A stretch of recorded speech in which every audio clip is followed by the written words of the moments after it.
जसं आपण 1 ते 9 दिवसात लेडीजच्या गर्भामध्ये प्रत्येक अवयव वाढतो आणि तो 10व्या दिवशी 9 महिने 9 दिवस म्हणजे 10व्या दिवशी पूर्ण देह तयार होतो. तीच क्रिया इथं 10 दिवसाची आहे. त्या पिंडरूपी अवयव दिले जातात. 10व्या दिवशी तो पूर्ण देह तयार होतो की जो मोक्षाला पुढे जातो. तो देह बघायची ताकद फक्त कावळ्यात आहे.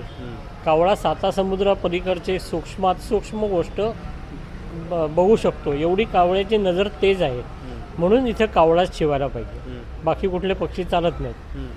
पण जर आता कावळा नाही शिवला, कबूतर वगैरे हे अशा पद्धतीनं हल्ले करतात. हल्ले म्हणण्यापेक्षा पंख फडफडवतात आणि कावळे घाबरतात त्यांना.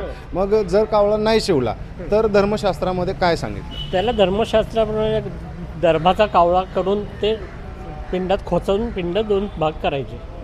हे शास्त्र आहे. बरं. त्यामुळं अन्य काय आहेत त्याला पर्याय? नाही, अजून पर्याय काय नाही. त्याला सूर्यास्तापर्यंत वाट बघायची आहे खरी, पण आजकाल कोणी एवढं बघत नाही. बरं.